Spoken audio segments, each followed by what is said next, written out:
أعوذ بالله من الشيطان الرجيم. بسم الله الرحمن الرحيم. الرحمن علم القرآن خلق الإنسان علمه البيان. الشمس والقمر بحسبان والنجم والشجر يسجدان والسماء رفعها ووضع الميزان ألا تطغوا في الميزان وأقيموا الوزن بالقسط ولا تخسروا الميزان.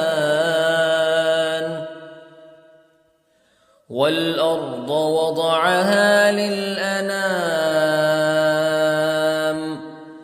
فيها فاكهة والنخل ذات الأكمام والحب ذو العصف والريحان فبأي آلاء ربكما تكذبان. خلق الإنسان من صلصال كالفخار وخلق الجان من مارج من نار فبأي آلاء ربكما تكذبان. رب المشرقين ورب المغربين فبأي آلاء ربكما تكذبان. مرج البحرين يلتقيان بينهما برزخ لا يبغيان فبأي آلاء ربكما تكذبان.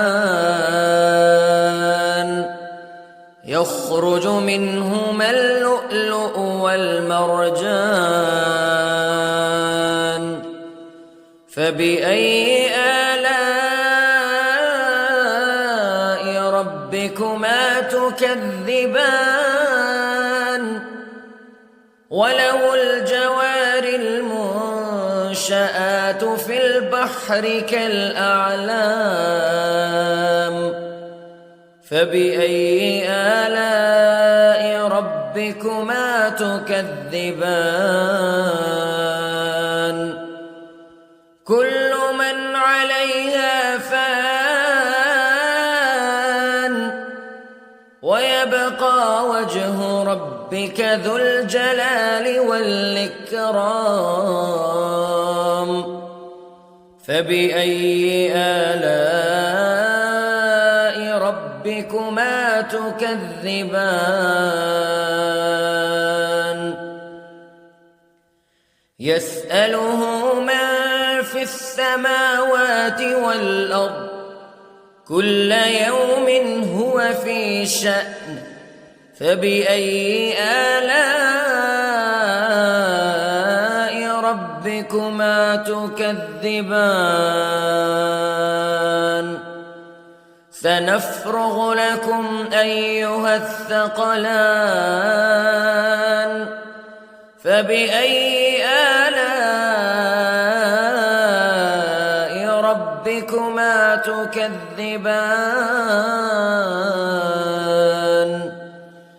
يا معشر الجن والإنس استطعتم أن تنفذوا من أقطار السماوات والأرض فانفذوا لا تنفذون إلا بسلطان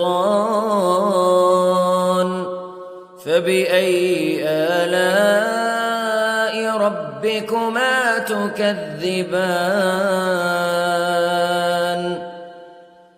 يرسل عليكما شواظ من نار ونحاس فلا تنتصران فبأي آلاء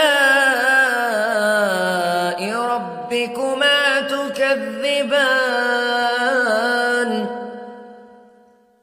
فإذا انشقت السماء فكانت وردة كالدهان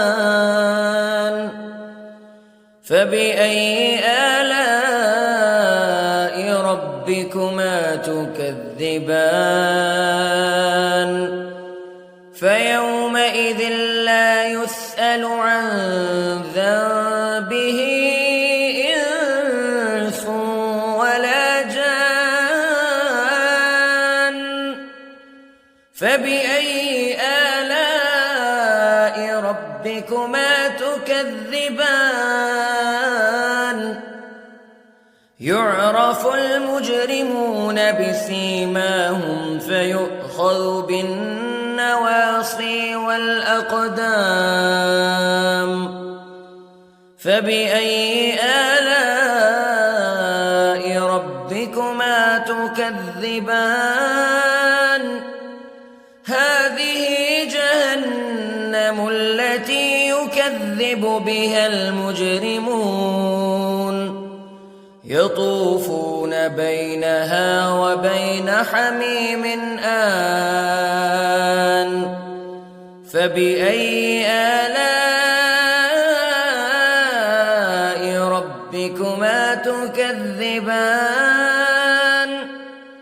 ولمن خاف مقام ربه جنتان فبأي آلاء ربكما تكذبان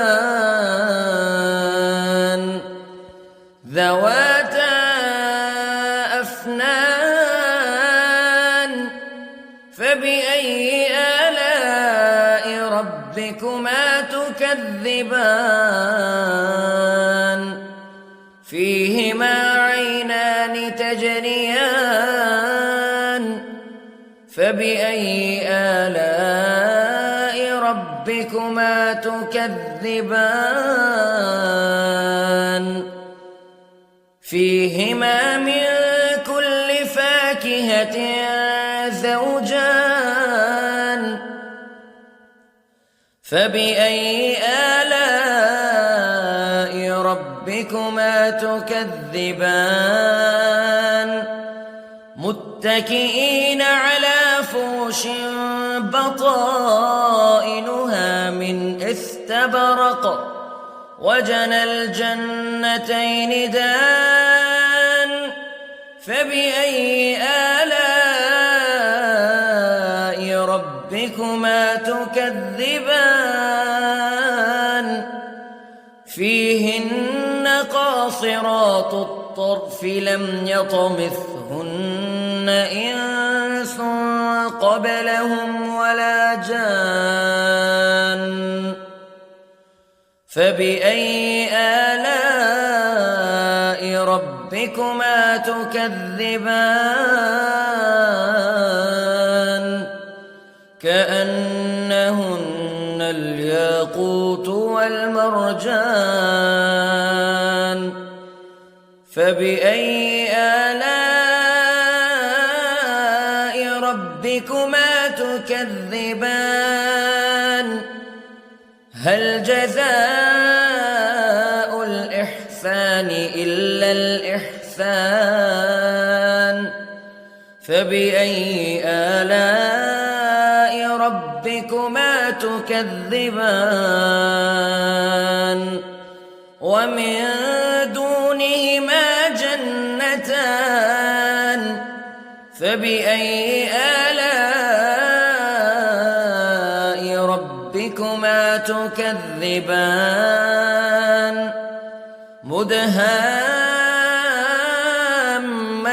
مدهامتان فبأي آلاء ربكما تكذبان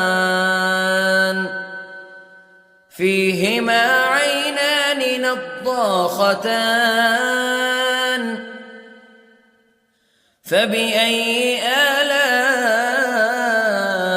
ربكما تكذبان فيهما فاكهة ونخل ورمان فبأي آلاء ربكما تكذبان فيهن خيرات حسان فبأي آلاء ربكما تكذبان حور مقصورات في الخيام فبأي آلاء ربكما تكذبان لم يطمثهن إنس قبلهم ولا جان فبأي آلاء ربكما تكذبان متكئين على رفرف خضر وعبقري حسان فبأي آلاء ربكما تكذبان تبارك اسم ربك ذي الجلال والإكرام